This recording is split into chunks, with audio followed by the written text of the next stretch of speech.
وأورثنا القوم الذين كانوا يستضعفون مشارق الأرض ومغاربها التي باركنا فيها وتمت كلمة ربك الحسنى على بني إسرائيل بما صبروا ودمرنا ما كان يصنع فرعون وقومه وما كانوا يعرشون۔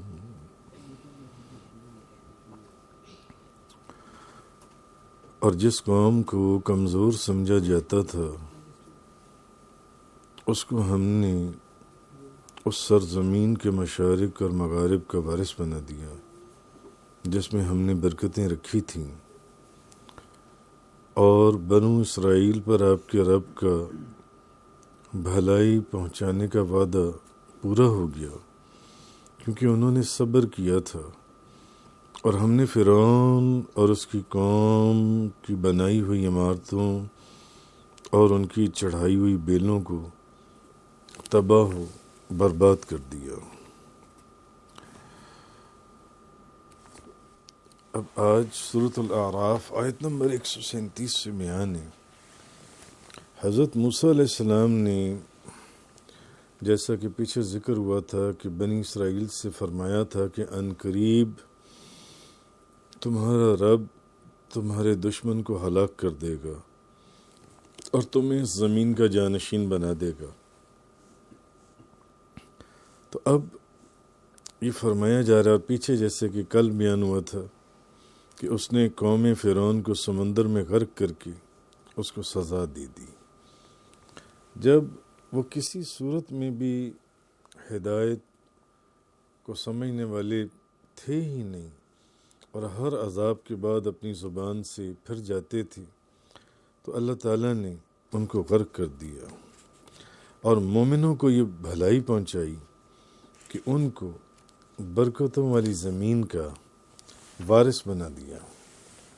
تو اصل میں یہاں یہ کہا جا رہا ہے کہ جس قوم کو تم کمزور سمجھتے تھے اسی قوم کو ان کے صبر کی وجہ سے ہم نے اس سرزمین کے مشرق اور مغرب کا وارث بنا دیا جس سرزمین کے اندر ہم نے برکتیں رکھی تھیں۔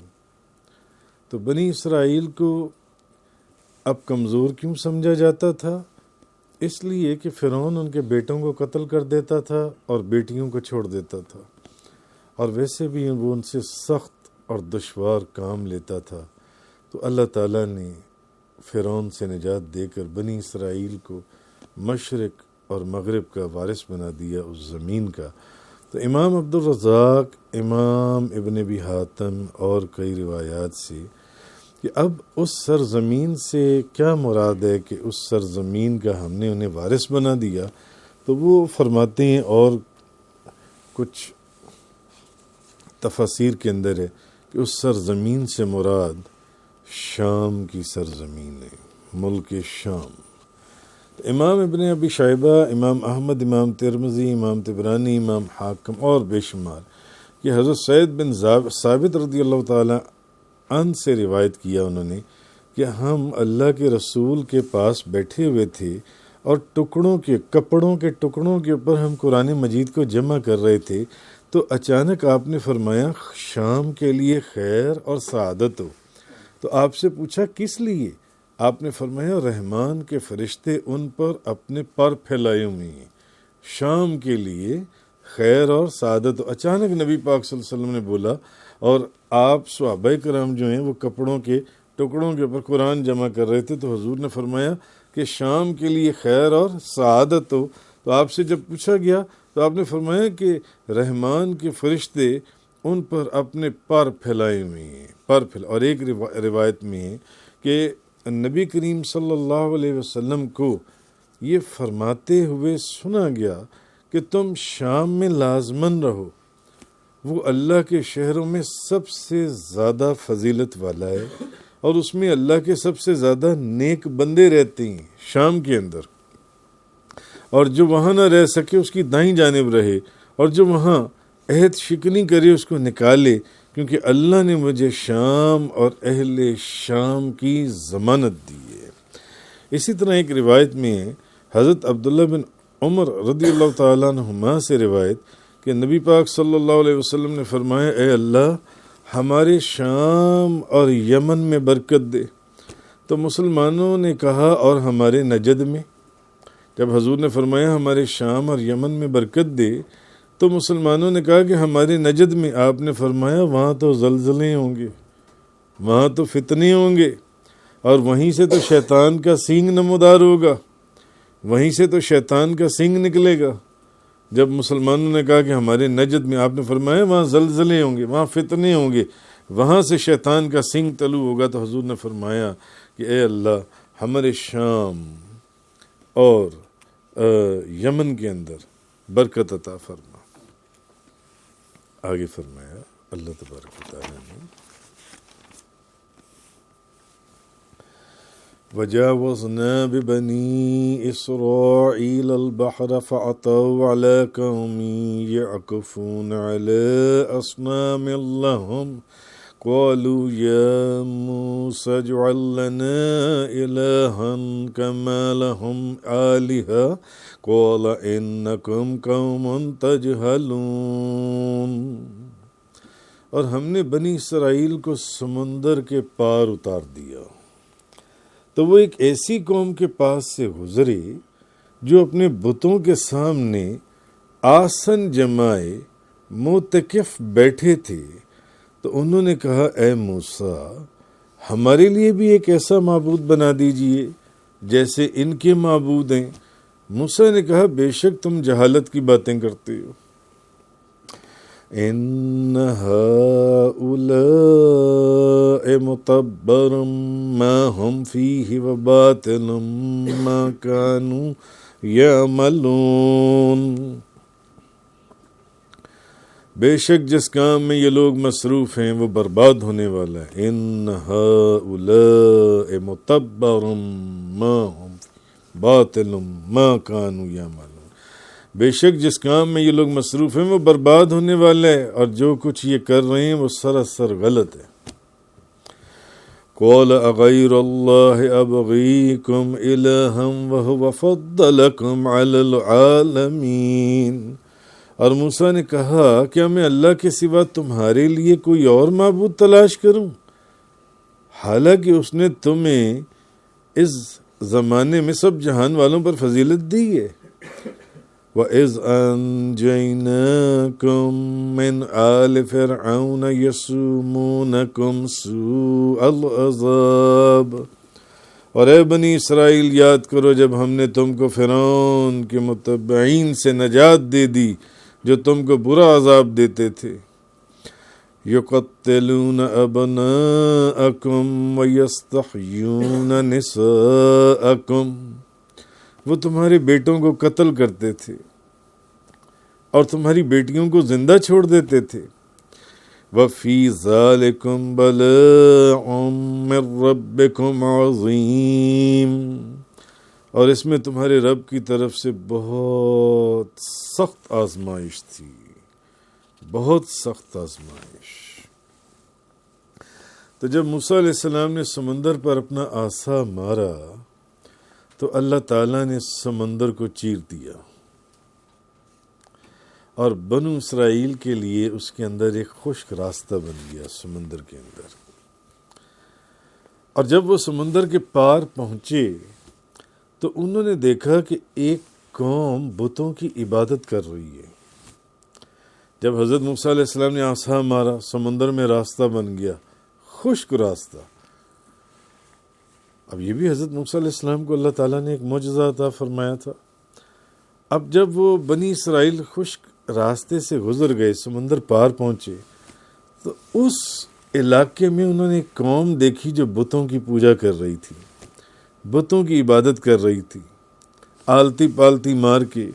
تو انہوں نے جہالت سے کہا اے موسیٰ ہمارے لیے بھی ایک ایسا معبود بنا دیجئے جیسے ان کے معبود ہیں, جن کو حضرت موسیٰ علیہ السلام نکال کے لا رہے تھے ان بتوں کے پوجنے والوں سے.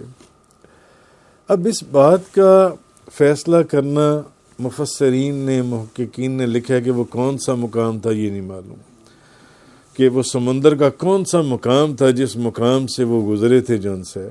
البتہ قرآن اور تورات کے اندر کچھ ایسی وضاحتیں ملتی ہیں جس سے مفسرین یا محققین یہاں پہنچے ہیں کہ بنی اسرائیل جو ہیں وہ بحر کلزم، بحر احمر، ریڈ سی کے کسی کنارے یا دہانے سے یا کسی درمیانی حصے میں سے اندر داخل ہوئے تھے. تو اب حضرت موسیٰ علیہ السلام نے بنی اسرائیل کی جو بتوں کی فرمائش کے جواب میں پہلے فرمایا، انہوں نے پہلی بات تو یہ فرمائی کہ اپنے ہاتھوں سے اپنا خدا بنانا یہ تو جہالت کی بات ہے. جب اب دریا پار سمندر پار کر گئے، سمندر میں اللہ نے راستہ دے دیا، بنی اسرائیل کو نجات دے دی، انہوں نے کہا کہ اب اپنے ہی ہاتھوں سے اپنا پھر خدا، میں تو تمہیں ان لوگوں سے بچا کر لا رہا ہوں جو بتوں کو پوجتے تھے، جو فرعون کی پوجا کرتے تھے، اور اب جب تم نے قوم دیکھی ہے، تمہیں خدا نے یہاں سے نجات دی ان لوگوں سے جو تمہارے بیٹوں کو قتل کرتے تھے، اور تم اب سمندر پار کر گئے اور ان کو غرق کر دیا خدا نے. تو اب ایک قوم کو دیکھا جو بتوں کو پوج رہے ہیں، تو مجھے کہہ رہے ہو کہ ہمارے لیے بھی ایک اس طرح کا بت بنا دو. تو آپ نے فرمایا کہ جس چیز کی تم فرمائش کر رہے ہو یہ تو سب ختم ہو جانے والا ہے، اور یہ جو قوم بتوں کی پوجا کر رہی ہے، یہ تو بتوں کی پوجا جون سی ہے، یہ تو بالکل غلط کام ہے، یہ تو ٹھیک ہی نہیں ہے. اور چوتھی بات انہوں نے یہ کہی کہ یہ تو حماقت ہے جو تم کرنے لگے ہوئے ہو، اس حماقت کے اندر نہ پڑنا.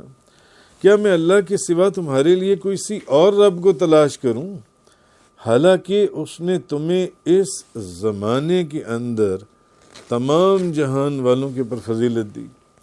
یعنی اللہ نے تم پر یہ احسان کیا کہ اس نے تمہیں سب جہانوں پر فضیلت دی ہے، اور تم اس کا جواب اس احسان فراموشی سے دے رہے ہو کہ تم اللہ کو چھوڑ کر پتھر کی بنائی ہوئی مورتیوں کو کی دوبارہ سے تم پوجا کرنا چاہتے ہو اور ان کی تم عبادت کرنا چاہتے ہو. حالانکہ بنی اسرائیل کو اللہ تعالیٰ نے کتنی فضیلت دی. ان کو جن کو آزاد کروانے کے لیے حضرت موسیٰ علیہ السلام نے فرعون سے ٹکر لی اور اتنے عذاب ان کے اوپر نازل ہوئے، اب تم مجھے کہہ رہی ہو کہ دوبارہ سے انہی کی طرح تمہارے لیے بھی کوئی بت بنا دیا جائے تاکہ تم اس کی پوجا کرو. تم سوچو تم کیا کر رہے ہو. اللہ نے تمہیں کیسی کیسی نعمتیں عطا فرمائی، تمہیں کیسے کیسے اللہ تعالیٰ نے تمہارے لیے معجزات ظاہر فرمائے جن سے. تو پھر اللہ نے ان پر ایک اور بڑی نعمت یہ کی کہ ان کو اللہ تعالیٰ نے، تم لوگوں کو اللہ نے فرعون کی غلامی سے جن سے وہ آزاد کر دیا. تو تم پھر بھی ابھی بھی جن سے اس چیز کو نہیں سوچ رہے کہ تم تو سال ہر سال سے فرعونوں کے ظلم کے تلے دبے ہوئے تھے جن سے. تو پھر انہوں نے فرمایا یاد کرو اے بنی اسرائیل، جب ہم نے تمہیں فرعون سے نجات دی، اصل میں یہ چیز کہی جا رہی ہے، جو تمہیں عذاب دیتے تھے، تمہارے بیٹوں کو قتل کرتے تھے، تمہاری بیٹیوں کو چھوڑ دیتے تھے اور تم سے سخت ترین کام کرواتے تھے. شرم کی بات ہے کہ اب جب فرعون سے تمہیں نجات مل گئی، سمندر پار اتر گئے، تو اب پھر سے کہہ رہے ہو کہ ہمارے لیے ویسا ہی، اس قوم کو دیکھ کر کے ہمارے لیے کوئی ایسا بت بنا دیں کہ ہم بھی اس بت کی جون سی ہے عبادت کریں، جون سا بجائے اس کے کہ تم اللہ کی نعمتوں کا شکر ادا کرو. تو اللہ کے ساتھ اس کی عبادت میں اب تم اس کا کوئی نہ کوئی شریک بنانے کی خواہش رکھتے ہو کہ اللہ کے ساتھ کسی اور کو پھر سے شریک بنا دیا جائے. تو یہ چیز اللہ پاک نے یہاں فرمائی، وَإِذْ أَنْجَيْنَاكُمْ مِنْ آلِ فِرْعَوْنَ يَسُومُونَكُمْ سُوءَ الْعَذَابِ. اور اے بنی اسرائیل یاد کرو جب ہم نے تمہیں فرعون کے متبعین سے نجات دے دی جو تمہیں برا عذاب دیتے تھے. یقتلون ابناءکم، وہ تمہارے بیٹوں کو قتل کرتے تھے. یقتلون ابناءکم ویستحیون نساءکم، اور تمہاری بیٹیوں کو زندہ چھوڑ دیتے تھے.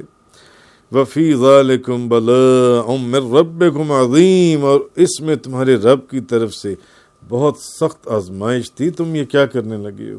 دوبارہ سے بتوں کی پوجا کی خواہش کر رہے ہو. کہاں سے تمہیں کس عذاب سے میں نکال کر لایا ہوں اور تم خدا کے ساتھ پھر کسی اور بت کو پوجنا چاہتے ہو. یہ چیز ان آیات کے اندر اللہ تبارک و تعالیٰ نے ارشاد فرمائی. صدق اللہ تعالی و بلغ رسول اللہ صلی اللہ علیہ وسلم. تفسیر قرآن کا یہ لیکچر انگلش میں سننے کے لیے براہ کرم ڈسکرپشن میں موجود لنک پر کلک کریں۔